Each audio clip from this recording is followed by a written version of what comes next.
Excuse me, yes.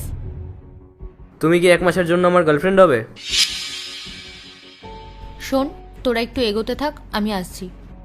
ঠিক আছে। কি বলছিলে তুমি? 1 মাসের জন্য তোমার গার্লফ্রেন্ড হয়ে যেতে? Are you mad? শোনো, আমার না বয়ফ্রেন্ড আছে, আর আমাকে গার্লফ্রেন্ড বানানোর কথা স্বপ্নেও ভেবো না। দেখো, তুমি যদি 1 মাসের জন্য আমার গার্লফ্রেন্ড হও, আমি তোমাকে 1 লাখ টাকা দেবো। 1 লাখ টাকা? তুমি জানো আমি যদি এখন পুলিশকে ফোন করি তুমি সোজা জেলে যাবে, বুঝেছো? সে তো আমি জানি, কিন্তু আমি তো তোমার সুবিধার কথাই বলছিলাম। Sorry, not interested. আরে শুনুন তো ম্যাডাম, 1 মাসের জন্য 2 লাখ টাকা দেবো, হবে আমার গার্লফ্রেন্ড? কি চাও বলো তো তুমি? শোনো, আমি না কারোর প্রপার্টি না যে টাকা দিলেই কিনে ফেলতে পারবে। 5 লাখ।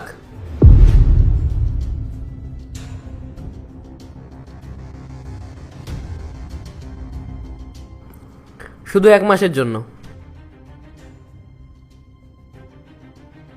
কি করতে হবে আমাকে? সেরকম কিছুই না, এই 1 মাস যেরকম একটা গার্লফ্রেন্ড তার বয়ফ্রেন্ডকে ট্রিট করে সেরকমভাবেই ট্রিট করতে হবে। পুরো 1 মাস তোমাকে আমার সঙ্গে কাটাতে হবে, তারপরে তুমি তোমার রাস্তায়, আমি আমার রাস্তায়। তুমি এগুলো সত্যি কথা বলছো? আমাকে 5 লাখ টাকাই দেবে তো? হ্যাঁ অবশ্যই। যদি তোমার বিশ্বাস না হয় তাহলে আমি তোমার সঙ্গে কন্ট্রাক্ট সাইন করে নিতে পারি। আমি তোমাকে 50% টাকা অ্যাডভান্স দিয়ে দেবো, তুমি শুধু আমার বাড়ি চলে এসো। হ্যাঁ, এটা ঠিক আছে। আচ্ছা, কন্ট্রাক্টে কি কি থাকবে? তোমাকে আজকেই সব জানতে হবে। তুমি আমার বাড়িতে চলে এসো, টাকাগুলো নিয়ে যেও, তখনই বাকি কথা বলে নিও। Okay, by the way, give me your contact and address.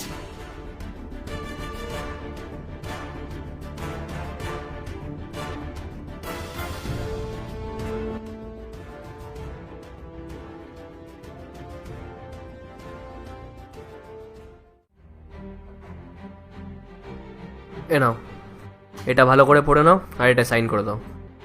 তুমি কন্ট্রাক্টে সাইন করবে আর এই সব টাকা তোমার হয়ে যাবে। একটা কথা জিজ্ঞাসা করব? হ্যাঁ বলো। আমার না মনে হচ্ছে তোমার এই বাড়ি, তোমার এই গাড়ি কোনোটাই তোমার নিজের কষ্টের টাকা দিয়ে করা না। তোমাকে দেখে ওই ছেলেগুলো মনে হয় যারা নিজের বাবা মায়ের টাকায় ফুটানি মারে। কারণ যেভাবে তুমি আমাকে টাকাগুলো দিচ্ছ তাতে বোঝা যাচ্ছে যে টাকাগুলো তোমার না। তোমার যা ভাবতে হয় তুমি ভাবতে। পার্ট 2 দেখতে সাবস্ক্রাইব করো ভেলকু 78M।